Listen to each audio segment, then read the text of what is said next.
Right now, an investigation is underway in Idaho after two Navy fighter jets collided during an air show near Mountain Home Air Base in Idaho. Take a look at this.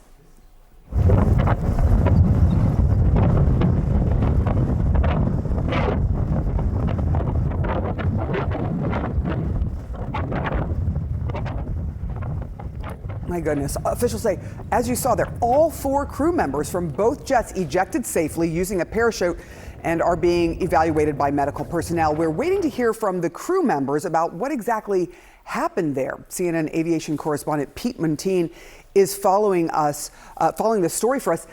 This is, when you look at it, it doesn't appear to the eye that there was a crash. It almost looks like they got hooked together somehow. What do you see when you take a look at this crash, and what are you learning? Well, the best possible news here, Sarah. 4 parachutes, meaning 4 successful ejections. The latest from Mountain Home Air Force Base, that all 4 crew members are in stable condition with non-life-threatening injuries. That's especially good because of the extreme forces associated with ejecting from a fighter jet. That video there shows those 2 Navy jets in formation at this air show when the wingman appears to descend into the lead aircraft. The 2 planes then pitch up together, and then the crew of each jet ejected nearly simultaneously. The aircraft came down about 2 miles from the base, according to base officials. It caused a small fire, which was put out. Nobody on the ground, thankfully, was injured. These airplanes, Boeing EA-18G Growlers, that is the 2-seat electronic warfare version of the FA-18 Super Hornet. The Navy says these planes are from Naval Air Station Whidbey Island in Washington State. They're part of what's known as the Navy's Growler demo team. It appears from a post on Instagram that this was their first show of the year. The Navy now says this incident's under investigation, but remember, crash investigations in the military are not like civilian crash investigations. They're typically conducted behind closed doors. The results are not always made public. Of course, some online already wondering whether this demonstration team will fly again. Airshow flying brings unique risks. Low to the ground, high speed, very little margin for error. The pilots are typically the best of the best, and formation flying adds even more risk. Investigators will want to know whether the wingman lost sight of the lead aircraft. These airplanes are designed to give excellent visibility to pilots in the battlefield environment, but like any aircraft, they still have blind spots, really not unlike the blind spots in your car. Sarah? Yeah, I mean, the question has to be asked, especially during a war, whether this is a great idea to keep doing these. But wow, it is so incredible that all 4 people involved in all this, the pilots, all ejected safely. Pete Muntean, thank you so much for your reporting on this. CNN transportation analyst Mary Schiavo is joining me now. She is the former Inspector General at the Department of Transportation. First of all, give us a sense of what you saw here and what you think may have happened when what looks like the jets almost attached to each other at one point. What did you see when you watched this video? Well, yeah, I saw the technical part and then just the old-fashioned risks of flying. So the technical part, this is a plane called the Growler. It's EA-18, and what it does is it flies with attack missions. It's carrier-based, except in training in the state of Washington, and it jams any enemy communications, electronics, etc. Its nickname is the plane that blinds everything. So our attack planes can fly without others getting a good signal or communication. That's the technical part. Did anything go wrong with the technical equipment on this aircraft? But as the 2 craft were coming together, you can see on the upper aircraft, it's descending onto the other aircraft.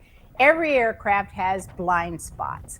And in this one in particular, it's below it, and especially if it's turning at all, that's a blind spot that is just, exists in all planes. High wingers have different blind spots. This is, a different kind of plane than that has a blind spot. And so in this maneuver, was this other plane not visible to him, or did the equipment on this plane, remember it's called the plane that blinds everything, do something? And then finally, what was the planning for the show? By federal aviation regulations, which don't exactly apply to the military, you have to have your air shows planned out completely, and you don't change it at the last minute. So were these pilots used to flying in air shows, or is there real training for incredibly good training and hugely important carrier-based other missions? And so that's probably what the Navy investigation, the military is in charge of this investigation, will be looking at. I do want to ask you what you make of these air shows using these kinds of planes. This doesn't look like the Blue Angels. These are different than that group of folks that we see quite often. But just the idea of using these aircraft that are so expensive and so specialized, still a good idea? Is there any good that comes out of these air shows other than obviously the public getting to see how they operate?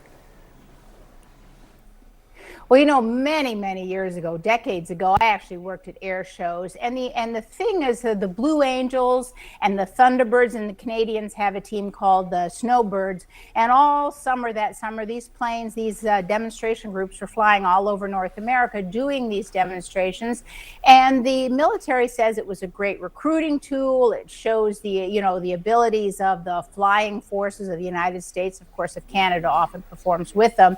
And it was used as a tremendous recruiting tool, and that probably is still true today.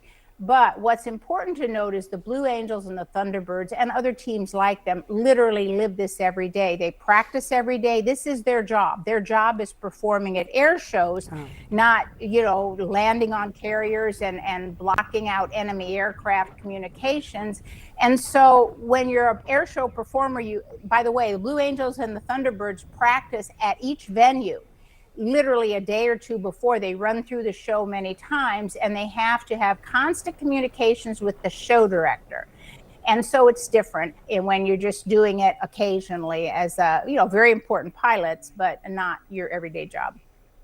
Mary Schiavo, it is always a pleasure. Thank you so much for walking us through that. The mid-air crash happened on the second day of the Gunfighters air show held near the Mountain Home Air Force Base in Idaho, located about 50 miles southeast of Boise, the state capital.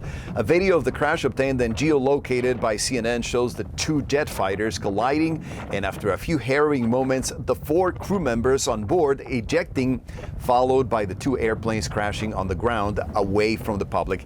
The Associated Press reports that a Naval Air spokeswoman said the 4 crew members are safe and being evaluated by medical personnel.